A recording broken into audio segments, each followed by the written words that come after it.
ఇటీవల ఆంధ్రప్రదేశ్ రాజకీయాల్లో సోషల్ మీడియాకి సంబంధించినటువంటి పోస్టులు అండ్ ఆ పోస్టులు పెట్టినందుకు అరెస్టులు, రిమాండ్లు, హైకోర్టు వ్యాఖ్యలు ఇవన్నీ కలిపి పెద్ద చర్చకు దారితీశాయండి రాజకీయంగా.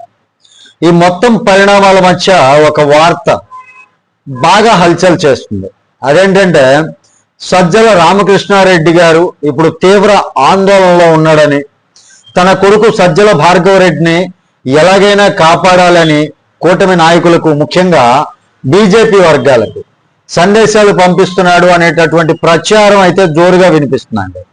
ఇది అధికారికంగా ఎక్కడా ధృవీకరించబడినటువంటి విషయం కాదు, కానీ రాజకీయ వర్గాల్లో మాత్రం ఇదే చర్చ నడుస్తోంది.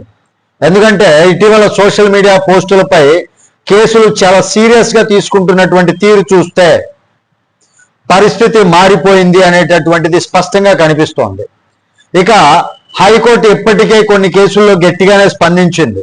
2024 తర్వాత ఇలాంటి పోస్టర్లు ఎలా కనిపిస్తున్నాయి అని పోలీసులను ప్రశ్నించినట్లుగా వార్తలు కూడా వచ్చాయి.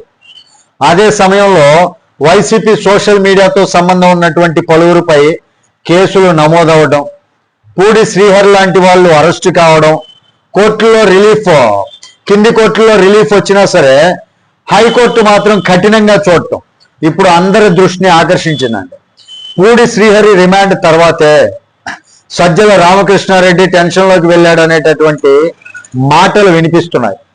ఎందుకంటే ఇక్కడ వరకు కార్యకర్తలు, సోషల్ మీడియా నిర్వాహకుల వరకు వచ్చిందంటే రేపు కీలక నాయకుల కుటుంబ సభ్యుల వరకు కూడా విచారణ వెళ్తుందా అన్నటువంటి అనుమానం సహజంగానే వస్తుంది కదా.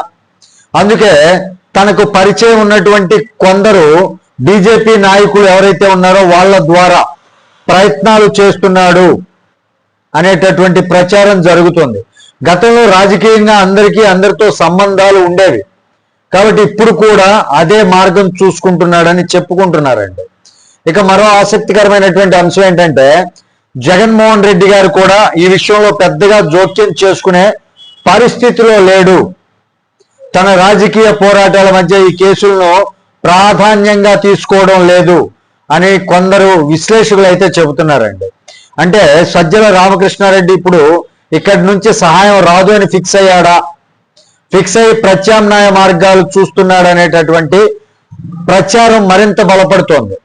సజ్జల భార్గవరెడ్డి అంశం ఇప్పటికే హైకోర్టు దాకా వెళ్ళడం, విచారణకు హాజరు కావాలని ఆదేశాలు రావడం, లుకౌట్ నోటీసులు చర్చకు రావడం, ఇవన్నీ కలిపి ఈ కేసు చిన్నది కాదు అనేటటువంటి భావన పెంచాయండి. విదేశాల్లో ఉన్నాడనేటటువంటి వార్తలు కూడా రావటం జరిగింది, కానీ అవి అధికారికంగా నిర్ధారణ కాలేదు. ఇక్కడ అసలు పాయింట్ ఏంటంటే సోషల్ మీడియా అనేది ఇప్పటి వరకు పోస్ట్ పెడితే సరిపోతుంది అన్న స్థాయిలో ఉండేది, కానీ ఇప్పుడు అదే పోస్టులు కేసులుగా మారుతున్నాయి.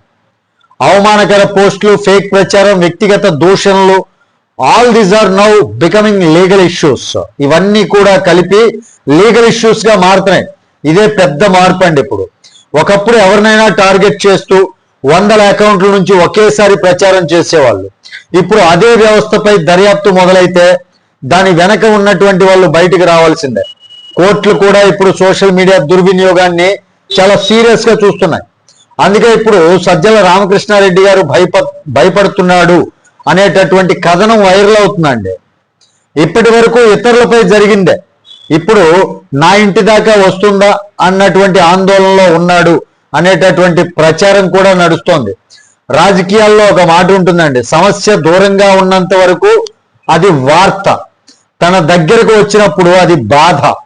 ఇప్పుడు ఇదే పరిస్థితి వచ్చిందా అన్నటువంటి ప్రశ్న చర్చనీయాంశంగా మారింది. అయితే చివరిగా ఒక విషయం గుర్తుంచుకోవాలి, ఇవన్నీ రాజకీయ వర్గాల్లో వినిపిస్తున్నటువంటి ప్రచారాలు మాత్రమే.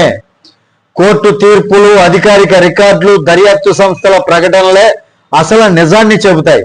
కానీ ప్రస్తుతం ఆంధ్రప్రదేశ్ రాజకీయాల్లో ఈ కథనం మాత్రం భారీగా వైరల్ అవుతుంది. మరి ఈ కథనం పైన మీ అభిప్రాయం ఏంటి? ఇది నిజంగా ఈ కథనం నిజమేనా, లేక ఓన్లీ ఉత్తుత్తి ప్రచారం మాత్రమేనా? మీ అభిప్రాయం ఏంటి అనేది కామెంట్ రూపంలో తెలియజేయండి.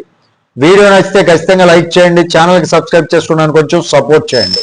తిరిగి నెక్స్ట్ వీడియోతో మిమ్మల్ని అందరినీ మీట్ అవుతున్నప్పటి వరకు సెలవు. జై హింద్.